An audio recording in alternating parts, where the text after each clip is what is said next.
ആര്യാടൻ ഷൗക്കത്തിനെ സ്ഥാനാർത്ഥിയാക്കിയതിന് പിന്നാലെ വലിയ ബഹളമാണ് PV അൻവർ ഉണ്ടാക്കിയത്.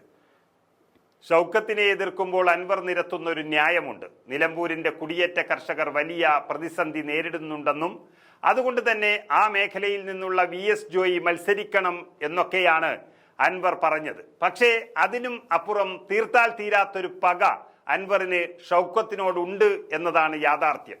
അതായത് ആര്യാടൻ ഷൗക്കത്തും PV അൻവറും ബന്ധുക്കളാണ്. പക്ഷേ ആ രീതിയിലല്ല രണ്ട് നേതാക്കളും നിന്നിട്ടുള്ളത്.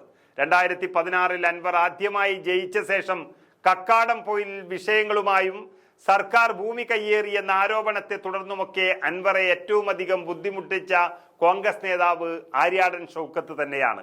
അൻവർ എന്ന രാഷ്ട്രീയക്കാരന് ഒരിക്കലും മറക്കാൻ പറ്റാത്ത കാര്യങ്ങളാണ് ഷൗക്കത്തിൽ നിന്നും ഉണ്ടായത്. 2016 12,000 വോട്ടിന്റെ ഭൂരിപക്ഷത്തിനാണ് അൻവർ ഷൗക്കത്തിനെ തോൽപ്പിച്ചത്. കോൺഗ്രസിലെ ഒരു വിഭാഗം അന്ന് ഷൗക്കത്തിനെ എതിർത്തിരുന്നു എന്ന ഒരു വാസ്തവവുമുണ്ട്. മുസ്ലിം ലീഗിലെ PV അബ്ദുൽ വഹാബ് MP എന്ന് അന്ന് ഷൗക്കത്ത് വിരുദ്ധ ചേരിയിൽ ശക്തമായി നിലയുറപ്പിച്ച് അൻവറിനെ ജയിപ്പിക്കുന്നതിനാണ് കളത്തിലിറങ്ങിയത്.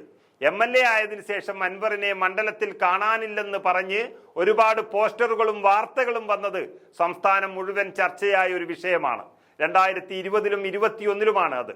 MLA കാണാനില്ല എന്ന് യൂത്ത് കോൺഗ്രസുകാർ പോലീസ് സ്റ്റേഷനിൽ ഒരു കേസ് കൊടുത്തതും മാധ്യമങ്ങൾ ആഘോഷമാക്കിയതുമൊക്കെ നമ്മൾ കണ്ടതാണ്. സംഗതി വൻ പുകിലായിട്ടാണ് അവസാനിച്ചത്. ആര്യാടൻ ഷൗക്കത്താണ് ആ പരിപാടികൾക്കൊക്കെ ചുക്കാൻ പിടിച്ചത് എന്നും അൻവറിന്റെ വിരോധം ഇന്നും ഇരട്ടിയാക്കിയ ഒരു ഘടകമാണ്.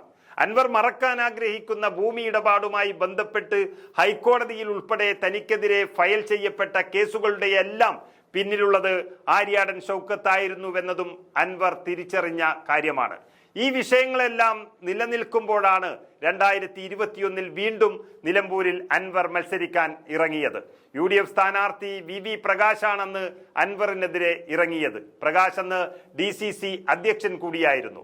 സ്ഥാനാർത്ഥിയായതോടെ ആര്യാടൻ ഷൗക്കത്ത് താൽക്കാലിക DCC പ്രസിഡന്റായി ചുമതല ഏറ്റെടുത്തു.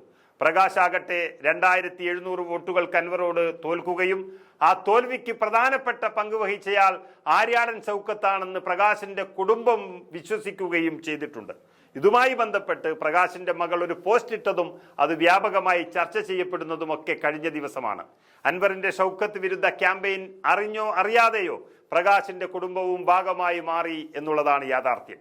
ഈ ഉപതെരഞ്ഞെടുപ്പ് UDFനെ സംബന്ധിച്ചിടത്തോളം നിലമ്പൂർ ഉറപ്പിക്കാനുള്ളൊരു അവസാന അവസരമാണ്. അത് പ്രയോജനപ്പെടുത്താൻ അൻവറിനെ പൂട്ടണമെന്നാണെങ്കിൽ അതിനും മടിക്കുകയില്ല എന്ന് ഉറക്കെ പ്രഖ്യാപിച്ചിരിക്കുകയാണ് കോൺഗ്രസ് നേതൃത്വം.